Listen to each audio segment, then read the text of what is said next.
Have you ever found yourself there, standing frozen in a brightly lit greeting card aisle surrounded by an overwhelming abundance of sweet sentiments, especially around a time like Mother's Day hours, might slip by unnoticed?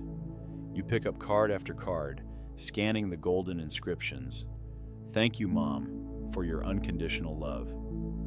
You're my hero, Mom." A mother's love lights the way. And then almost instinctively, you gently put each one back down, one by one. It's not that the words aren't beautiful. It's not that they aren't meaningful to someone. It's because something within you recognizes that no matter how hard you try, none of those cards truly capture the complex, multi-layered, and sometimes silently aching relationship you have with your own mother.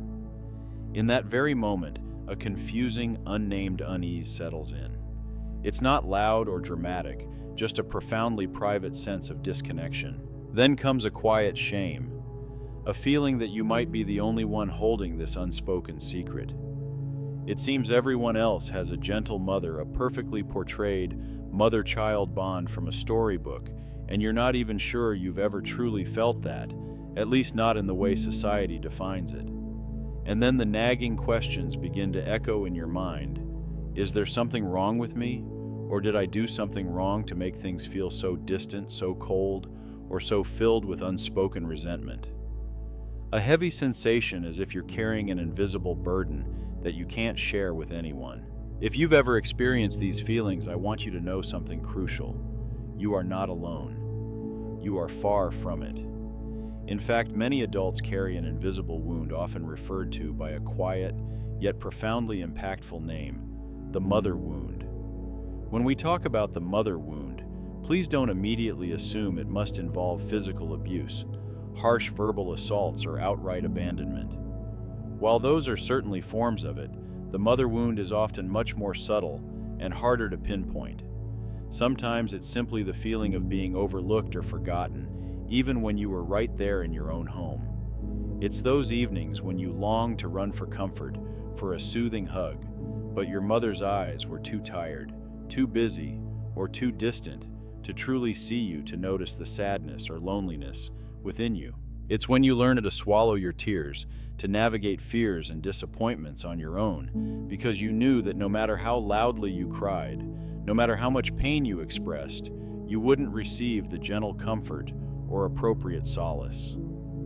That silence, that lack of true connection, slowly built an invisible wall between you and the woman who gave you life. The mother wound isn't just some abstract concept from a psychology book. It's a haunting emptiness that seeps into every layer of your memories, every corner of your soul. It's that small voice in your head, a persistent whisper that has echoed for years. I'm not good enough to be loved. I don't deserve unconditional care. That voice doesn't just surface in moments of solitude. It clings to you even in your successes, in your relationships, leaving you feeling perpetually incomplete. And what makes this wound more dangerous than any physical scratch, any bodily pain, is that it silently severs the connection between you and the purest, most authentic part of your soul. It blurs your inner compass, the intuitive voice that tells you what's right, what's wrong, what you truly want and need. You no longer feel sure who you are. You suddenly feel lost in your own life, like a ship without a rudder. You stop trusting your own intuition because from a young age, your emotions weren't validated and your needs were dismissed. So how could you possibly trust what you feel now? What's the consequence? You're afraid to let anyone get too close because the fear of being hurt, betrayed, or abandoned is overwhelming.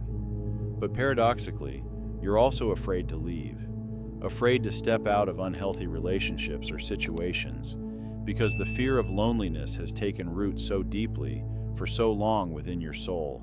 You're trapped between humanity's two greatest fears, the fear of true intimacy and the fear of abandonment. Have you ever felt that even though you're an adult with a stable job in your own home, even though you left your childhood home long ago, a part of you is still standing there? That child from long ago, stuck in a perpetual state of waiting for a validation, a hug, an understanding, glance that never arrived. Have you ever told yourself with a sense of desperate hope, if I just tried harder, if I was gentler, more accomplished? Maybe mom would finally see me. Maybe she would love me the way I always longed for.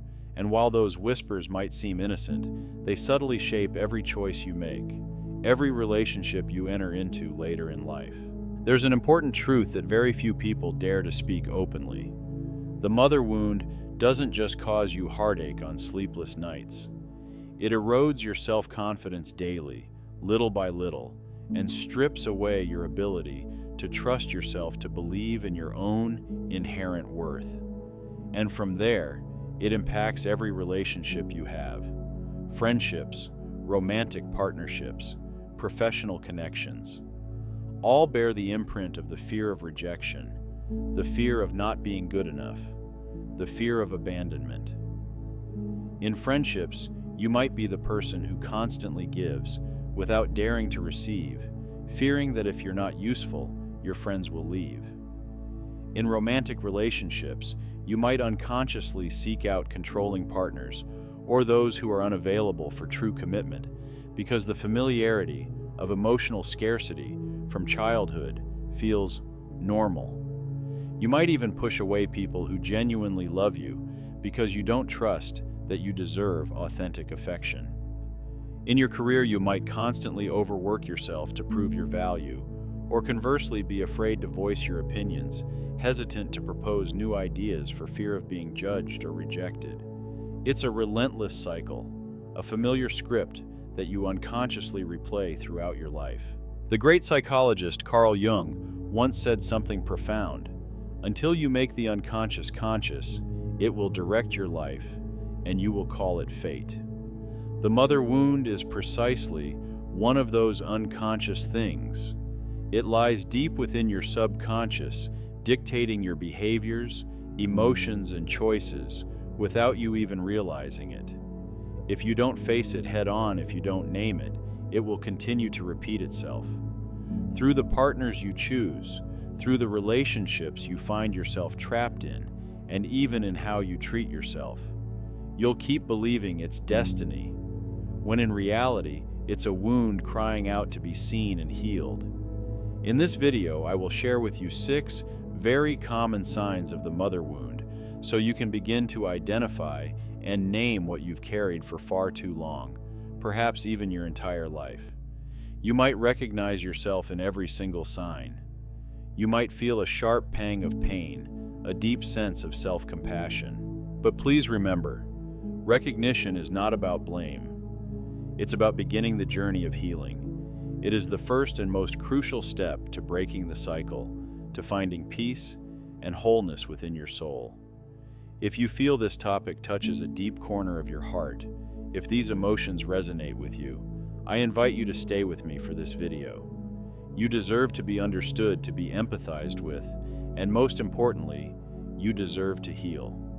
And if you find these insights meaningful, if they touch your heart, please subscribe to this channel so we can continue this journey together towards inner peace, wholeness, and unconditional self-love. It's a long journey, but you are not alone. When we were children, deep down, all we truly wanted was to be fully seen and loved by our mothers. We weren't born with feelings of inadequacy or the need to shrink ourselves to fit in. These were seeds slowly planted, day by day, month by month, through consistent glances, specific words, or the pervasive heavy silence. If the mother wound is like a tiny vulnerable seed, then it grew tragically nourished by the constant emotional scarcity or conditional affection we had to learn to live with. It wasn't an isolated incident. It was a steady, often subtle erosion of our natural self-worth. Today I want to share 2 of the earliest and most fundamental signs of the mother wound, quiet yet deeply impactful signals that you might have carried with you for years, perhaps even decades, without fully understanding their origin. You don't need to recognize every single one perfectly, but if any part of this resonates, even a small flicker of recognition, please listen with the gentlest self-compassion. This isn't about judgment. It's about understanding. Sign 1. You constantly feel the need to shrink yourself to be loved. Have you ever noticed that in almost every significant relationship, whether with a partner, friend, or even a colleague, you instinctively try to be the least demanding person possible? You tell yourself that if you just stay quiet, if you're always agreeable, if you never voice a complaint, never express a strong desire, or never cause any trouble, then they won't leave you. There's an ingrained belief that your true expansive self is too much for others to handle, or that your needs are burdensome. Consider Maria, a 45-year-old marketing manager from Texas, who once confided in me. She shared that throughout her entire childhood, she never dared to express her true needs or emotions to her mother. When she was sad, she'd instinctively force a cheerful smile, putting on a brave face. When she felt exhausted, she'd still insist, "I'm absolutely fine, no worries." Over time, she grew up internalizing a deeply damaging belief. To be loved, to be accepted, she had to make herself small, compliant, and consistently easy to deal with. Her own authentic self felt like a liability. Perhaps you've experienced something strikingly similar, constantly diminishing your own light, stifling your genuine personality, literally suffocating your true self, all for the sake of maintaining a fragile, often fleeting sense of safety and acceptance from others. This isn't a conscious choice you make in the moment. It's a deeply ingrained survival mechanism from childhood. Here's a crucial question for you to ponder gently. If today, right now, you allowed yourself the freedom to voice just one small, genuine desire, one authentic need, what do you think would truly happen? What is the fear behind that unexpressed desire? Sign 2. You don't trust your own emotions and intuition. Growing up in a household where your emotions weren't acknowledged, validated, or even openly discussed teaches us a profoundly harmful lesson. It teaches us to doubt everything we feel. Perhaps when you cried as a child, your mother turned away, or worse, criticized you for being too sensitive, too dramatic, or too weak. Maybe when you experienced genuine joy or excitement, she barely noticed or offered only a dismissive, indifferent smile, subtly conveying that your happiness wasn't particularly important or worth celebrating. These repeated experiences, no matter how small they seemed, at the time subtly taught you a powerful unspoken lesson. My feelings don't matter. My internal experiences are irrelevant or even wrong. And when that devastating message is repeated often enough, over months and years, you eventually lose touch with what's truly real for you. You become bewildered and paralyzed by even major life decisions, unable to tap into your inner wisdom. You're unsure if you're truly happy or genuinely sad, if you truly want to get closer to someone or instinctively need to pull away. Your inner compass, once vibrant and clear, now feels utterly broken, leaving you adrift. Consider Michael, a 52-year-old architect, who once confided that for over 2 decades of his seemingly successful marriage, he was never truly sure what genuinely made him happy. He expressed it poignantly. "I felt like I was living someone else's life, fulfilling expectations that weren't my own. I honestly forgot my own inner voice, my own desires somewhere along the way, long, long ago." Have you ever felt that way? Have you ever heard a quiet, intuitive whisper within you, a gut feeling, a knowing, only to quickly dismiss it, invalidate it, or push it aside, out of a deep-seated fear of being wrong, or a profound anxiety of criticism or rejection? This self-doubt isn't inherent, it's learned. If you recognize yourself in these first 2 signs, please, for your own healing, don't rush to judgment or self-criticism. You are not too sensitive. You are not weak or flawed. You are simply a child who grew up without enough consistent emotional support, without being truly seen, heard, and validated in the fundamental ways every human needs to thrive. Your coping mechanisms, while painful now, were once your best attempt at survival. The renowned analytical psychologist Carl Jung once profoundly stated, "There is no greater healing power than to be truly seen." Today, perhaps for the very first time, you are starting to see a part of yourself that has long been hidden, a part that has yearned for recognition. And that in itself, the simple act of acknowledging and seeing, is an incredibly courageous and powerful first step on your journey toward wholeness. In the next part, I'll share 2 more significant signs of the mother wound, often unspoken indicators that many people carry unconsciously throughout their entire lives, affecting their deepest relationships. If you wish to continue this crucial journey of self-discovery and understanding, please stay with me. You are absolutely not alone on this path, and there is profound healing waiting for you. There are certain fundamental truths about ourselves that we might instinctively prefer not to admit. Yet these truths quietly and profoundly dictate how we love others, and crucially, how we allow ourselves to be loved in return. The mother wound isn't merely a collection of childhood traumas confined to distant memories. It seeps into our habits, our deeply ingrained unconscious reflexes, shaping patterns in our adult lives that we often repeat without ever fully realizing why. It's a subtle, yet pervasive influence that can make even the most loving, seemingly secure connections feel fraught with anxiety, insecurity, and a quiet sense of dread. Let's continue our exploration by delving into 2 more profound signs of the mother wound. These are often subtle, yet incredibly common indicators that resonate deeply with many individuals, manifesting particularly in their most intimate adult relationships. As you listen, allow yourself to reflect without judgment, simply observing if these patterns feel familiar. Sign 3. You struggle to set boundaries, and you're always trying to please others. Have you ever found yourself in a situation where every fiber of your being, every instinctive alarm bell wanted to scream, "No!" Yet you heard yourself saying yes. Instead, you agree to help even when you're overwhelmed. You take on extra tasks at work, even when your plate is already overflowing. You forgive repeated offenses from others, even when your trust has been broken multiple times. You endure uncomfortable situations or shoulder burdens that aren't truly yours, all because deep down, you're terrified. Terrified of upsetting someone, terrified of their disapproval, or most profoundly, terrified of losing their affection, their acceptance, or even their mere presence in your life.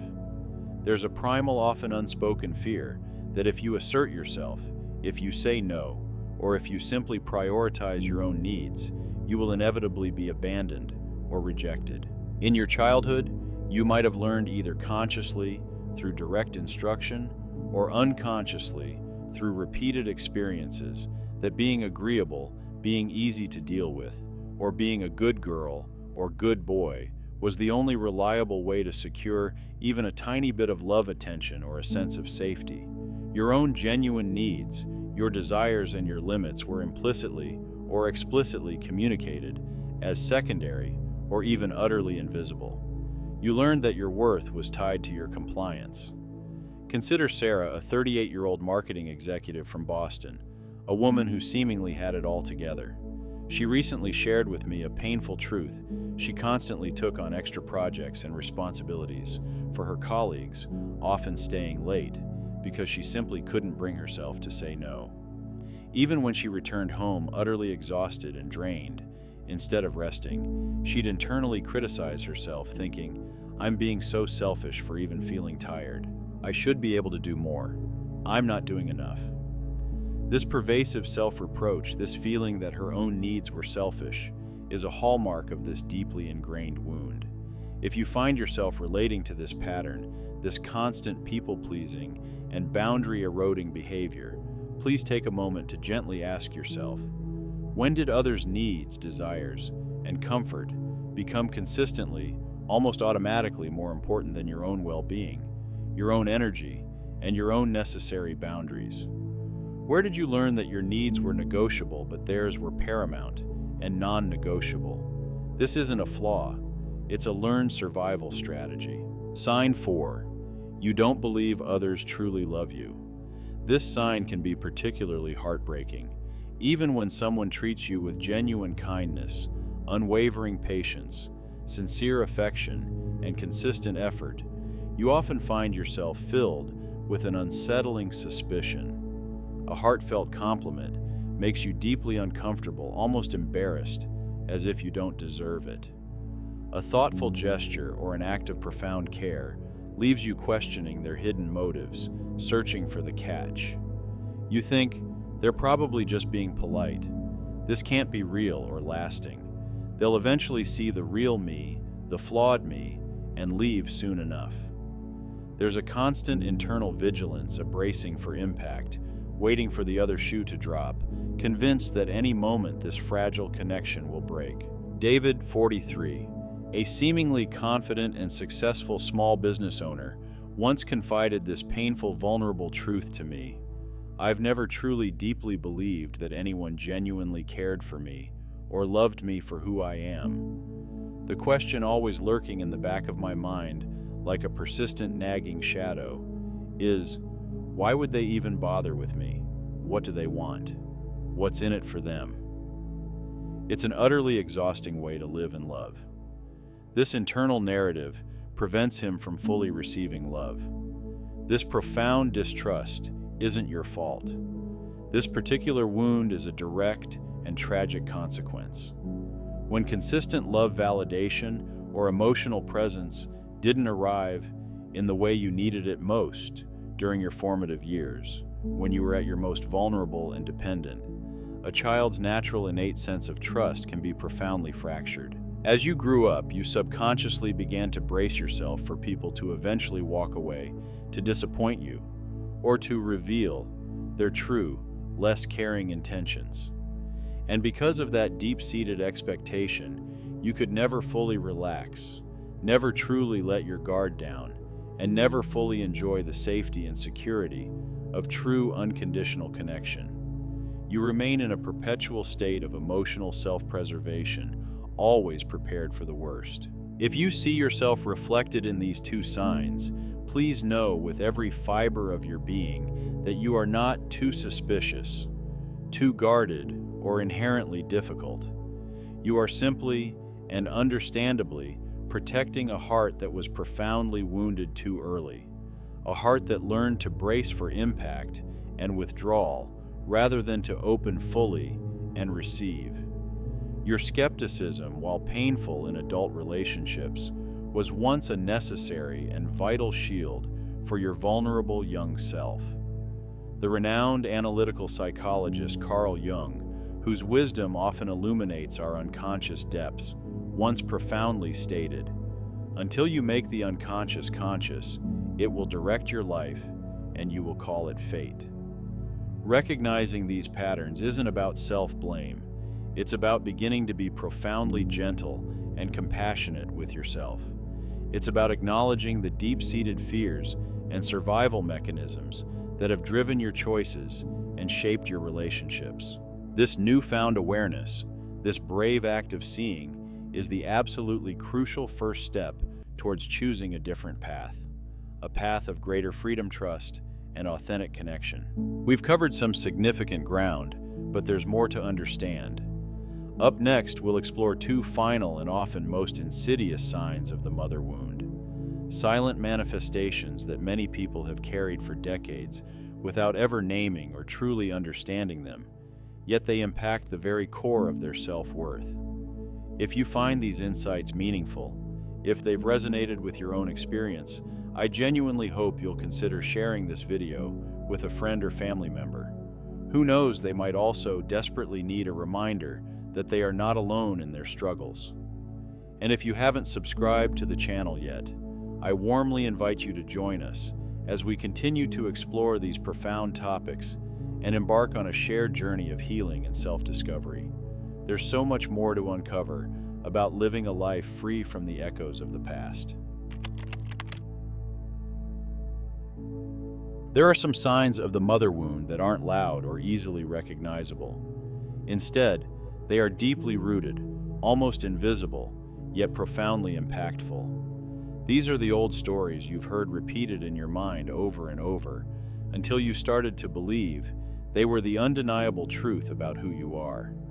These internal narratives whispered to you since childhood shape your self-perception and how you navigate the world. Today we're going to name and explore the final two signs of the mother wound. These are silent, insidious pieces of the puzzle that, once recognized, can unlock significant healing. They are subtle, but incredibly powerful in their effect on your daily life and sense of self. Sign 5, you are highly sensitive and easily wounded. Perhaps you've often heard others say you're just too sensitive, and maybe for years you've tried to harden yourself to develop a thicker skin, but only you truly understand the raw reality. Sometimes, even a seemingly casual comment, an offhand remark, or a fleeting glance can send you into a spiral of overthinking that lasts for weeks, even months. When someone expresses anger, disappointment, or simply becomes cold and distant, you might feel as though your entire world is crumbling around you. The emotional impact is disproportionately intense, and you struggle to shake it off. Consider Emily, a 41-year-old artist from California. She recounted how a minor critique from a colleague about her painting technique caused her to lose sleep for several nights, leading to intense self-doubt. She found herself constantly replaying the comment, tormenting herself with thoughts like, "I'm utterly useless. My work isn't good enough." This isn't just about present-day sadness. It's an echo, a powerful resonance of childhood years, when no one taught you how to self-soothe, how to process difficult emotions, or how to believe in your inherent worth, even when you made mistakes or faced criticism. You didn't learn that your value was independent of external validation. A profound question for you to consider with kindness. Have you ever stopped to genuinely ask yourself, why do I react so strongly? What is this deep emotional wellspring that gets triggered so easily? Sign 6. You constantly feel like you're not good enough. This is arguably one of the most pervasive and painful signs. No matter how many achievements you accumulate, no matter how much external success you gain, whether it's a promotion, a successful project, or even personal milestones, there's always a quiet, nagging voice in your head. It whispers, "I'm still not good enough. I'm just faking it. Any moment now, they'll discover I'm an imposter." You automatically downplay your accomplishments, telling yourself you were just lucky, or that everyone else simply misunderstood your true capabilities. Think of Robert, a 50-year-old CEO of a thriving tech startup. Despite leading a successful company and being highly respected by his peers, whenever someone praised his leadership or vision, he'd deflect the compliment. He'd typically say, "Oh, I'm just an average guy. It was probably just good timing and a strong team." Deep down, he still feels an exhausting compulsion to work twice as hard as everyone else, constantly striving to prove that he is in fact worthy and deserving of his position. This is an incredibly draining burden, an unending race with no finish line, driven by an internal critic that can never be satisfied. If you recognize yourself in these profound signs, please remember this vital truth. You are not the only one. You are not inherently weak, flawed, or a failure. You are simply carrying an old legacy, a set of unfair, often unspoken messages about your worth and value that you absorbed long ago. These messages shaped your perception, but they do not define your true self. Carl Jung, with his profound understanding of the human psyche, wisely stated, "Who looks outside dreams, who looks inside awakes." Today, as you bravely dare to look inward to truly see these hidden parts of yourself, that is an incredibly courageous and transformative step. You don't need to heal everything in one day, or even in 1 year. You only need to begin by offering a gentle, compassionate understanding to yourself, acknowledging the journey you've been on. This act of recognition itself is profoundly healing. We've now explored all 6 common signs of the mother wound. Up next, we'll dive deeper into how this wound impacts your most intimate relationships, and crucially, why we often find ourselves unconsciously repeating these patterns in our lives. If you find these insights meaningful, if they've resonated with your own experience, I genuinely hope you'll share this video with a friend or family member. Who knows, they might also desperately need a reminder that they are not alone in their struggles. You can also leave a comment below, sharing your own experiences or insights. I will read all your shares with deep respect and empathy. And if you haven't subscribed to the channel yet, I warmly invite you to join us as we continue to explore these profound topics and embark on a shared journey of healing and self-discovery, moving towards greater inner peace.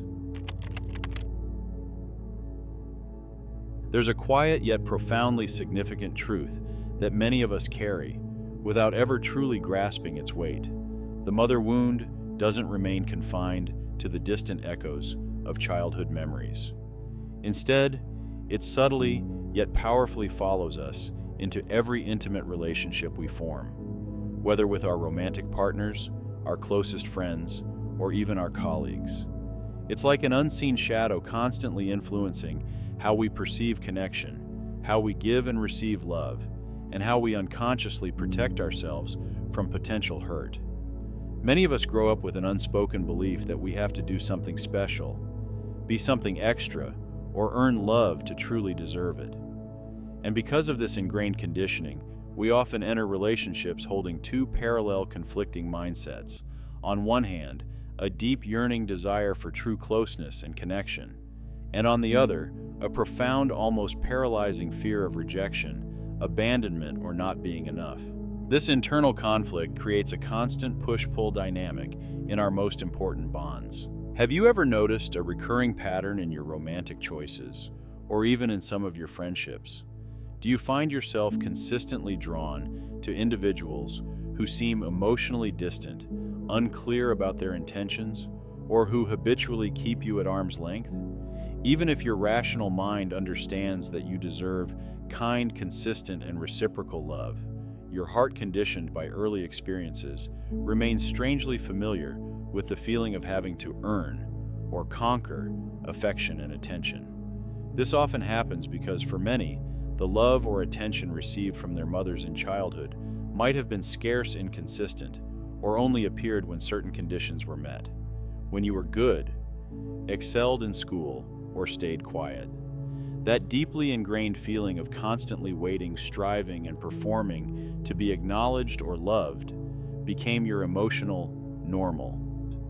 And now as an adult, you unconsciously seek to recreate that familiar dynamic in your current relationships, even though it brings pain. You might find yourself chasing after unavailable partners or putting immense effort into relationships where you receive very little in return, because that's what feels comfortable, albeit painfully so. When a part of you carries the deep-seated belief that I am a burden or my needs are too much, you will instinctively filter and second-guess every word, every desire, every request. There's a pervasive, often unspoken anxiety that if you speak your truth, if you admit you need more love, more presence, more listening, more support, the other person will perceive you as too needy, become overwhelmed, or simply walk away. So instead, you choose silence. You minimize your feelings. You pretend you're fine. You might even rationalize that your needs aren't really that important, or that you can manage everything on your own. Consider Lisa, a 43-year-old nurse from New York, who shared that throughout her 10-year marriage, she never once dared to say to her husband, "I feel profoundly lonely." She explained, "I was terrified that if I admitted that loneliness, if I showed that vulnerability, he would criticize me for being weak or demand too much." And because of that fear, she chose to stay silent, gradually losing touch, not only with her husband, but more tragically, with her own essential needs and emotions. The fear of being too much ultimately led to a painful disconnect. When you lack a solid foundation of inherent self-worth and unconditional love from your earliest bonds, any fleeting gesture of warmth or kindness from another person can become distorted into proof that you must desperately cling to. You become hyper-vigilant constantly, afraid that if you fail to please the other person, If you make a mistake or if you simply stop performing, they will immediately withdraw their affection and leave. In this dynamic, love no longer feels like a secure, reciprocal connection. Instead, it transforms into a continuous, exhausting test, a performance where you must constantly prove your value, your usefulness, your right to be loved. You might find yourself consistently overgiving, sacrificing your own well-being, or tolerating unacceptable behaviors, all to maintain this precarious sense of being loved. Perhaps you can't pinpoint exactly when this belief started, but it's likely been there for a very long time, deeply embedded. I have to try twice as hard to convince someone to keep me by their side. The mother wound is not a sign of your weakness or failure. It simply reflects a painful chapter of your childhood, a time when you had to fend for yourself emotionally before anyone truly helped you name your feelings or believe in your intrinsic worth. Your coping mechanisms, though painful now, were once your desperate attempts to survive. When you begin to understand how the mother wound quietly influences your relationships, you've taken a brave and crucial step further on your journey back to your authentic self, a journey where at long last, no one, especially you, has to ask for permission to be loved, to be seen, or to have their needs met. This awareness empowers you to choose connection from a place of wholeness, not scarcity. Have you ever found yourself asking, why do I always seem to be drawn to people who make me feel unsafe or unseen? Or perhaps, why despite all my efforts do I still carry this nagging sense of loneliness or incompleteness? These aren't signs of weakness or a lack of self-love. Instead, they point to a deeper truth. An unconscious part of you is still trying to heal an old story. It's a fundamental human drive to seek resolution, and often we replay past dynamics in an attempt to finally get it right. When a child isn't fully seen, heard, and loved in the way they needed, they grow up with a silent, persistent longing.